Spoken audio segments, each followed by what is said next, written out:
Okay, hello, Rabbi Akiva. It is so good to I was literally wasn't ready. I was on my phone. Oh my gosh. Hello, everyone. Quite the professional operation we have here. Us. Don't even mess. Clearly. Welcome back to the Schmooze. I am Daniel Geller. That is Rabbi Akiva. We are so excited to have this going on every week. I'm not sure what you're doing, where we get to talk about hot topics and exciting things happening, innovations in the Jewish world. Rabbi Akiva, how are you doing? Oh man, I could not be more awake. That checks out. I actually could be very much more awake. Yeah, doing great though. Alive and just super busy. But it's been great. And I don't know if you heard the news. This is nothing to do with this particular. You do this all the time. You like really build it up, and then it's some no news, nothing exciting. Not this time. It's not this time. Okay. This was covered by major news outlets all across America and possibly the world. Aliens exist. That's not. I know what you're talking about. That's not what the reports. Those are facts now because they're in mainstream media, and anything in mainstream media is factual. And if it's on the internet and pictures or videos, it is 100% factual and science and math. Yeah. Why don't you go into a little bit more of that science and math? Basically, if you guys don't know what article I'm talking about, Google it.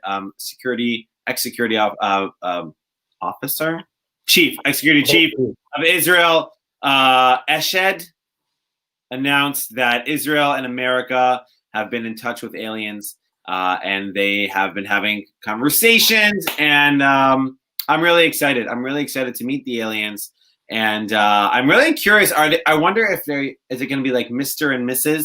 Like, do they have a completely different, biological makeup and gender, structure? I guess I'm from California, so this is what I'm thinking. Like, this is my first. This is the first thing I'm wondering about. Like, not their technology. Or like what their agenda is. Like I really need to know about their agendas. It's ridiculous. I would venture to say they're slightly different than us. You don't know that. You don't know that.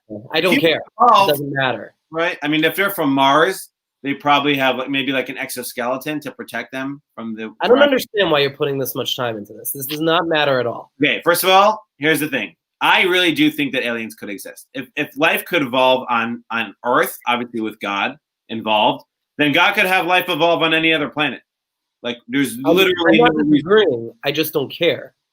I don't know why this is something people put time into. I care a lot. I really want to meet. When I was a kid, my dad has a telescope, and we used to look at the stars all the time, and we used to see Saturn's rings like in the telescope, and I was like, one day I'll go out there. No, I never thought that, but I think there could be life out there in the universe. There's too many billions and billions of planets and stars and galaxies to not have it. And honestly, I remember reading in Rabbi Aryeh Kaplan's book that he quotes some verse about how the people of Morus are going to come at the end of days to assist Israel in war. I'm like, that's Mars. There's no questions and no other possible interpretations. Facts. Great. I'm so glad you put a lot of thought into this. I'll stand by it. Oh, very, very little. But while we return to life on this planet, we just want to thank. It's just nobody cares. This does not matter. If you know what? Let's see. We're gonna ask the viewers. Yeah. Do you care? Do you care if we talk about aliens? Just like the word "care." If you care about the aliens, is that why you log on to the show? That's the question. Okay. Speaking of the show, I get 5 cares. I owe you a shawarma. No, wait. Sorry. I get 5 cares. You owe me a shawarma in Oakland Kosher. Okay. If you get 5 don't cares, I owe you a shawarma in Jerusalem. I'll take it. Deal. Okay. All right. I'll take it. It's fine. I like how shawarma is our standard here. But just to get back to the show ever so briefly, we are very excited this week to be this week's Schmooze is sponsored by Haydu Wines, a phenomenal, really I can't say I'm a connoisseur, but I do appreciate a good bottle of wine, and I can tell you Haydu provides it every time. An absolutely amazing taste. You're gonna love every one of their bottles. Go check out their selection, their diverse selection at HayduWines.com. You can see it on the bottom of our screen, HAJDU. It is really a phenomenal wine out of California. I can appreciate different cultures, what they take pride in. So, Rabbi Akiva, I know we used to trade these war stories of landing in different cities to run programs. So you can tell a lot by the city by what the hosts offer you when you arrive.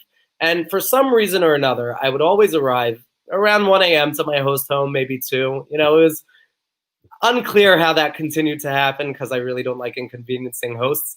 But when I go, it's like one thing when you go to Dallas, I walked into the host home at 1:30 a.m.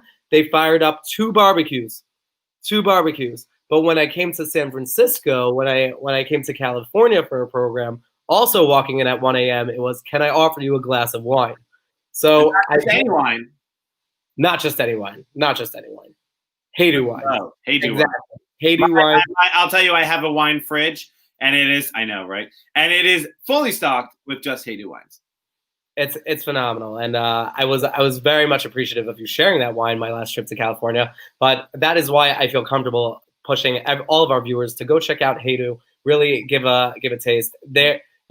I'm not one of those people who can appreciate like the poetry that's written on wine bottles to describe the taste.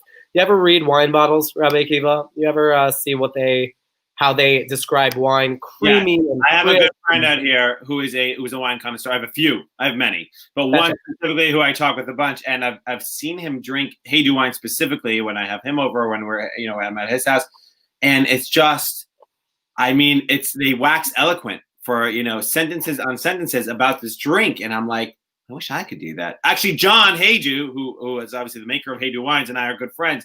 And he one time we were having a Shabbat meal together, and I'm like, John, teach me how to do this, just so I can fake it through these events I'm at that when we're drinking wine. And he tried to teach me, and I actually do write poetry. Little known fact about me, but I was literally just last night going over some of my poetry, but I can't. This is beyond my. I can do aliens, and other good important. It's unclear if you can even do aliens. We're gonna find out who owes who a shawarma. I suppose. On that note, Daniel, you have a different background. Where are you? Oh, thank you so much for noticing. It's not my usual flags and bookcases. I'm so excited to announce with the Schmooze community that I'm actually in Israel right now, having just made Aliya yesterday. So thank you. It's as we say, living the dream. Thank you so much. Rabbi Akiva, I'm looking forward to you joining us here in the Holy Land as well. And all of our viewers, it is really just the 24 hours I've been here have been amazing. And you feel, although I'm in quarantine, completely isolated from any human contact, it is definitely an experience and something that satiates your soul. I'm not sure how to describe it. I'm working on my own poetry. It sounds like you're an Aliya connoisseur. And Aliya, kind of having been through the system here, actually I haven't met with most of the government offices that I need to. So I'm told that's very much a part of the dream or nightmare, depending how you view it. But it's really incredible to be here and seeing the excitement of even the people greeting you in the airport. It's in a time when people can't come greet you in the airport. It's just the airport employees and security personnel. Right. But it really is amazing to touch down here and be part of this. As we say in Latin, Baruch Hashem. That's exactly what they say in Latin. I'll let you slide with that one. But currently in the Dan Panorama Hotel and quarantining for the next 11 days, and made some great friends with Israel Homefront Command, and they are running a great hotel here. So really? 5 stars. That's innovation. I have a friend who's a commander in the Homefront brigade or whatever in Pikud Oref, and we met. I was on the bus this past summer. We met. We were just schmoozing for like the whole bus ride, which was like an hour. And it's just like talking about innovation. Like who'd have thunk when you drafted 2.5 years ago? I'm like, now you're running a hotel. Exactly. You weren't doing search and rescue missions. Now you're running a hotel. By the way, they do it very well. I have to say that they have this like down to. They just took the Army, like everything the Army teaches you. Like meals arrive at your door at the same exact time every day. Like it's not even a question. They knock twice every time, and like they're gone. But is it Army food Or are they taking the good parts of the army? Or are they giving you spam? Spam, right? Yeah, right. They're not giving army food. Thank God for that. The food is actually, like I'm telling everyone, it's more than edible. It's not gourmet. We're not on that level yet. No but hazy wines paired with your lunch. It's not right. I would so appreciate some Haiti wines. They've actually prohibited alcohol from coming into the building. I can't imagine why. That's well done. That's good. That's a good idea. No weapons, no firearms, no large electronics, because apparently people have tried dropping off microwaves, and it really is an experience. The laundry list of things they told us we can and can't do, it wouldn't make sense why anyone would mention them. And then the commander was just like, "I'm sorry, we have to say these because everyone's tried." Is there a lot of Aliya happening like nowadays because of COVID? I'm hearing from my contacts in the Aliya world that Aliya applications have surged during COVID. I heard recently that there are 18,000 applicants for Aliya, and which is on, I think the average year they get close to like 1,000 from North America. Like it's I think Rabbi Fass, if you follow Rabbi Yeshua Fass on Facebook, he posted about this not too long ago. Yeah. Rabbi Yeshua Fass is the founder and I believe CEO of Nefesh B'Nefesh, of the Aliya organization. Right. And I was asking for our viewers. Yeah, no, I figured. Thank you we take for granted what we do, but it's great to be part of a country that cares so much about welcoming it back citizens, in essence. Like everyone in the Jewish people is viable for dual citizenship here in Israel. So it really is amazing. You get off the plane and they welcome you. Like, thank you so much for coming to Israel. They hand you an envelope of cash, which was definitely right. Yeah. Like the government now. Exactly. And then you get like their incentives, like sign up for a bank account, get more money. Like it's you as an Ole Chadash, you are entitled to benefits here in Israel. So some of those benefits are monthly stipends that are just to get funneled. But like also, why is it cash? It's like mom, they don't like here. Yeah, exactly. They're like, you can count it if you want. There's a line in Hebrew. It's someone tells you take, you take it. Someone offers you money. Stop arguing. There you go. Exactly. So that has been the experience thus far. I'm sure I'll have more to report on future Schmooze, especially once I get out of quarantine here. But remarkable how productive you can be when you are locked in a hotel room for 12 days. Speaking of being locked in a hotel room for 12 days, my 5-year-old assistant has brought me this. This is the actual Heiju bottle. I just felt like I wanted to rub it in your face. Look at these beautiful labels designed by Aliya Heiju, Jonathan's wife. And check this out. This is a 2017. I've had that wine, actually. Yes, you've had this wine at my house.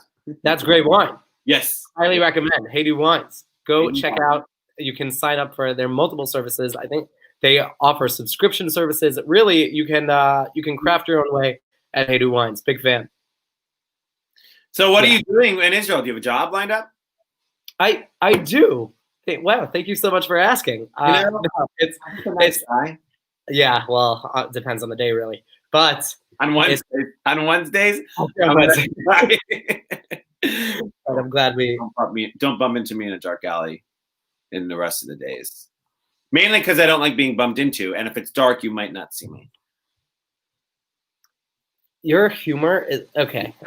You know what? We're gonna see with the shawarmas.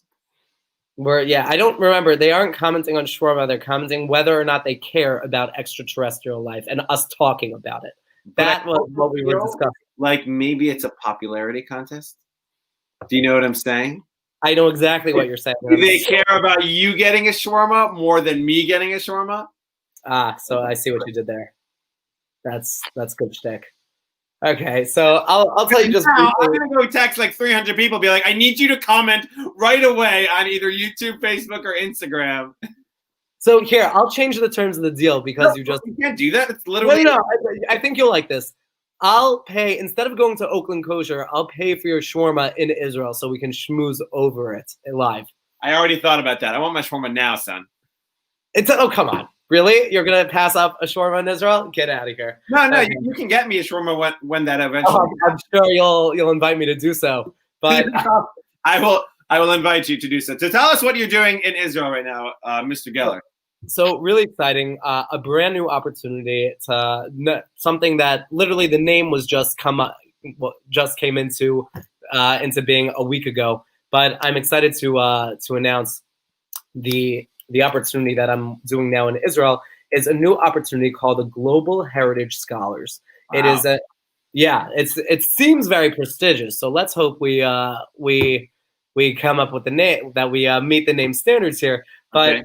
What we're trying to accomplish here is, or really the minds that came up with this initiative, and there's a tremendous sense of gratitude I have to the visionary who came up with all this. I don't have his permission yet to say his name in public, but hopefully in future Schmooze. But he, a tremendous philanthropist who came out and said, very much in short, I don't like what's happening to the Jewish people in America. What's happening on college campuses. You can see a plethora of articles now, op-eds written by students about the challenges they're facing, the anti-Semitism they face, that students no longer feel connection to Judaism because they're targeted for being Jewish.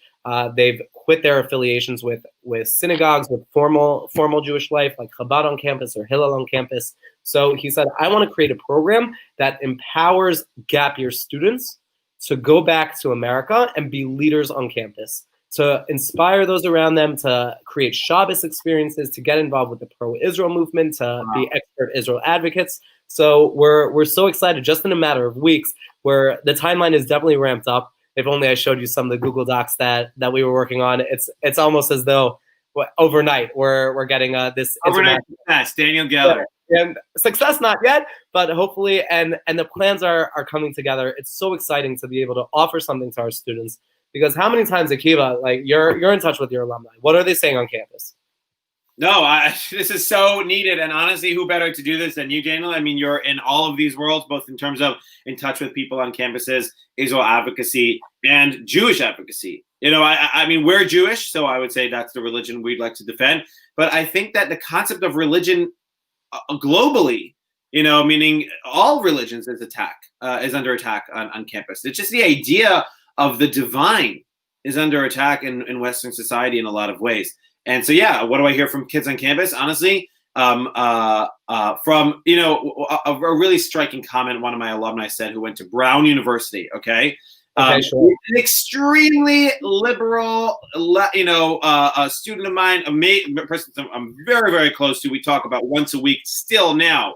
Right. He's 4 years out of high school. We still talk all the time. But, you know, very liberal, you know, with the times type of views. And he said that he feels like he couldn't say half of the things he wants to say in general on campus because of the fear. It's so upsetting, and even the question comes up, like, can we turn this ship around? You know, are we past the point of no return? I think we can. I don't ever want to give up hope, and I also, like, we shouldn't give up on students. You know, Jewish students will be going to college campus, so if that's where we are, we need to help. If that's where they are, then we need to help them. One thing in particular I'm excited about. Hang on, you on that point. I think the number is 400,000 Jewish students on campus in any given year, except for 2020. But I think that is the number. Yeah. What were you going to say? No, but I think the one thing that I'm excited about in particular is that we're not creating a competitive program to compete, or we're not creating a program to compete against other programs. That's really what I'm most excited about. You know, as much as I love innovation and we discuss innovation all the time, right, I appreciate creating new things that don't already exist. So what we're creating here, it's not a gap year program to compete with other gap year programs. It's offering a service to gap year programs. It's offering a service to gap year students that they might not be getting otherwise. So that's really in of itself. Right. So we're creating a partnership program. This isn't, you know, we're not trying to put anyone out of business here. This is, I think, the Jewish community can get all the help, can take all the help it can get, and hopefully, you know, we're really hoping to make a dent here, and even give students, like, the beauty of leaders is that they in themselves create movements. So I know I have students, you can point to many yourself, And that's what we're creating here. We're creating leaders. Beautiful. I lost my train of thought, but that's really, really amazing. No, I was going to say something about what you were saying. Well, that's great, and I congratulations on the job. And are you already working like in quarantine, or are they giving you? Oh, yes, indeed. I mean, it's good that I'm a workaholic, because this is exactly this position. Well, okay. Moving right along then, and again, that's just really, really amazing. Man, I really lost my train of thought. Like I had this crystal clear movement of what I was going to say, and now I remembered. Oh, it wasn't funny. I was going to say I was going to say global heritage scholars. So that excludes aliens, doesn't it? And then you were gonna, that was exactly the reaction I was looking for. Worth it. Only because this, and we discuss. I think this comes up every week. You build things up like, I had a really, really clear, concise question. Down. No, I think I'm very clear about what I'm building up and how my framing is appropriate to match the response that will ensue. I remembered also what I wanted to say. You were saying, you were talking about a service. Jewish unity, like, okay, Junity, right? Like, we haven't had it in a long time, like thousands of years, if we've even had it then, maybe during the times of King Solomon. But like everyone knows, one of the reasons brought down in the Talmud is from is that the Second Holy Temple was destroyed was because a lack of Jewish unity, and like the time has come to unite. I last night I was it was like 11:30 at night. Tani Polanski, main singer and producer of the YouTube channel Tefillah Music. We'll put a link for you guys to check out some of his incredible songs. Was at my house for a few days, and it was like 11:30 at night, and I was like, we were just schmoozing and talking, and I was like, I was saying how one of my dreams was to produce a song, and I've written a bunch of songs and recorded a bunch of songs, but like really produce a music video with a song. And then I was like, you know what? Should we be super irresponsible and spend the next 3 hours just writing a song? He's like, let's do it. And because he brought his recording studio, and because we recorded a different song while we were here of mine, nothing so professional, but it actually ties in what I'm about to say. And we just wrote this song last night. It's really good. We're still obviously, you can't finish a song in 3 hours, but it's about Jewish unity and about and honestly, like the words of Masha Merkulova kept going around in my head, just like, and it's in the song, just about, the song is called Stand Up, and it's about how we can't be silent anymore and time to do a lot more, if all you can do is update your Instagram status when people are coming to attack us is one of the lines. It's a rap. Okay. So like just the idea of pushing people to be proud, to be who they are, and what is it? Speak up loudly, spray it proudly. I don't remember all the lyrics by heart, but something to that effect. Sounds very kind of. It's just it's time, because there's just, I don't know. I think people are hiding behind the word unity, though. I'm not convinced people see it for what it's supposed to be. I saw over the course of the election, there was a group created called the Jewish Unity PAC. I saw that. Yeah, so it was a PAC, a political action committee, designed to unite Jews behind getting Vice President Biden and Senator Harris elected. So, if unity only applies to certain people, are you saying a Trump supporter couldn't be part of Jewish Unity PAC? Like, what? I disagree with this notion that we're going to unite people as long as we agree.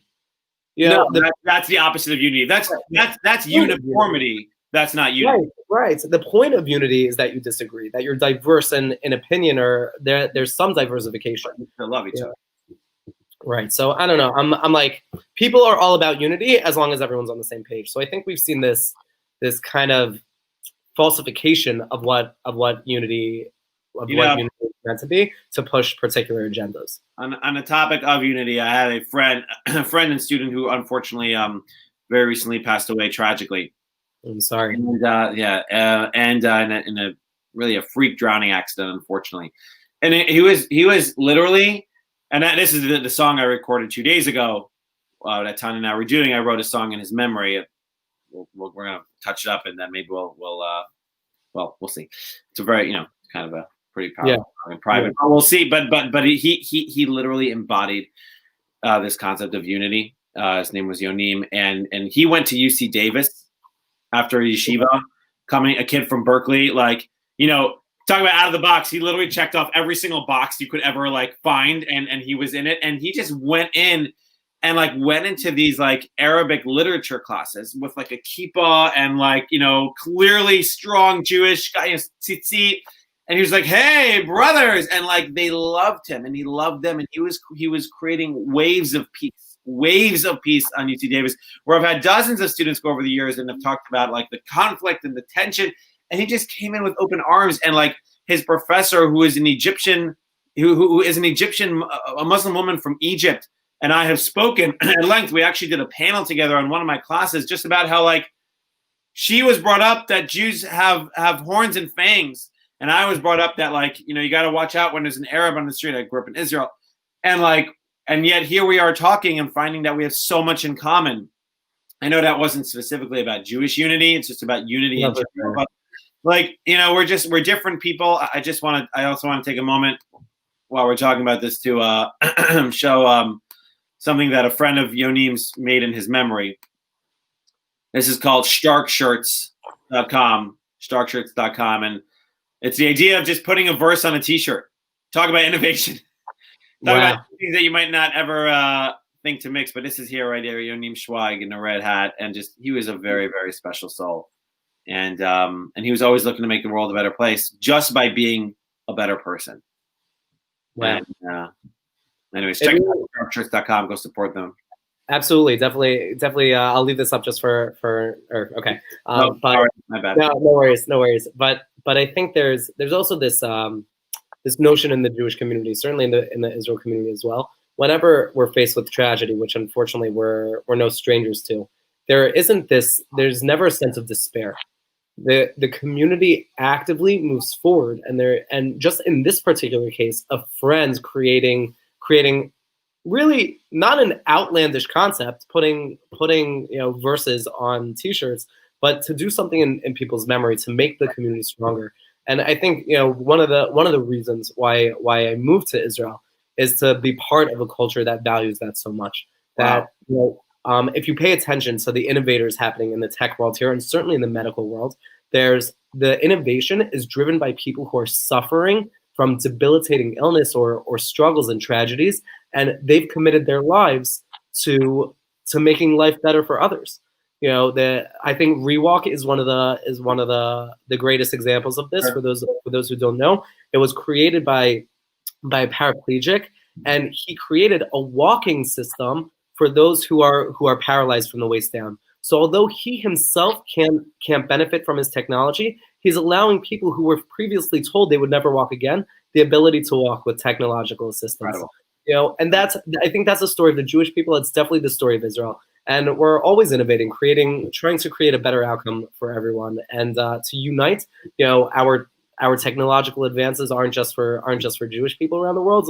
Israel in particular gives a significant amount of aid compared to others and its country size. So that's our mandate. We make the world better in so many ways. I'm not exactly sure how we got to this point, but I think it's so pertinent. We were on unity. That's why. Let's say unity. I mean, right, and that's what another episode we'll talk about. There's actually something amazing happening in Miami that I'd love to get into. Okay. Also made in the memory of one of our students, and really just changing the world. And we all have that opportunity. But Rabbi, got my mind going now. Well, now that you called me Rabbi, last week we had asked if you need to return that bill to Jeff Bezos. Oh yeah, okay. Your favorite part of the show. The answer is yes. The answer is yes. Obviously, it is not your money; it is his money. And no matter what feelings you have about this person, it is still not your money. There's in Gemara and Bava Kama. I remember when I was learning it, and it goes into all the. It's very, very long. They go into a lot of things, but one of it is like the rights that you have as a thief And I remember learning this. I learned this recently, like 3 or 4 years ago. And I remember learning this, and I was like, "What? Like, he's the thief? Like, why are we discussing his rights or her rights? Like, why? You know, why does it like you stole? Like, you don't get nothing, man." And then, but like, really, a good justice system looks at this person as a whole person. Who knows why they were stealing? It could be. I mean, listen, if they are stealing, clear almost for sure, right? Like kleptomania maybe aside, like even with kleptomania, either they have some mental illness, whether whatever, they have this issue that they're kleptomaniac, or they're just needy and they had no other choice but to steal. In Masechet Kiddushin, it talks about if parents don't teach their kid a craft, right, skill sets for a job, right. They teach him banditry. They're teaching him to be a robber. Right. And Gemara's like, what? They don't teach him to be a robber. They didn't teach him anything. Gemara's like, no, because they're going to have nothing else to feed their family, to feed themselves, feed their family. They're going to have to steal. And so money is not. So anyways, that was a quick tangent. But like, just the idea of like, the idea of looking at a person as a person, like you might not agree with anything Jeff Bezos says, because when I've asked this question so many times, people are like, no, we would never give the money back. He doesn't deserve that money. He's too rich. I'm like, you know what? That's your opinions, and that's all good and fair. And you can try to maybe create a program, go be innovative to try to tell Jeff Bezos to give 99% of his money to charity or whatever. The guy's worth $2 billion, but it's still not your money. He is still a person whose money it is. Like the Torah, the justice, Jewish justice laws, whatever. The laws in according to Jewish halacha are so they advocate for you as a person, whether or not you're a good or bad person, whether or not you're a thief or not, you're still a person, and money is still money. And I just thought there was beauty in that we don't just say, well, you're a thief, you've got nothing, you have no say here, sir. Like, no, you do, and we want to take care of you. Like a lot of the laws about retribution and about like what happens to a thief are kind of kind, honestly, to the thief. Like, just he has to pay back, oftentimes with a penalty and a fine, but still looking at him as a whole person. Next week, here's a question for next week. Okay, I can get behind that. I like the. I mean, I don't care about anything having to do with Amazon so much, but it's valuable only because to see the value of Torah. Right. Torah doesn't like Torah is a constant. It exists through all time. It doesn't change. So for us to be able to say like, no, you don't understand. This guy is super wealthy and he doesn't give charity. Like, no, that doesn't matter. Like the Torah judges everyone equally favorably. Right. All right. I like that. I can. All right. Hey, I'll take it. I win. No, this. I won. We weren't in competition here. This was it. Oh, we weren't in competition because I won.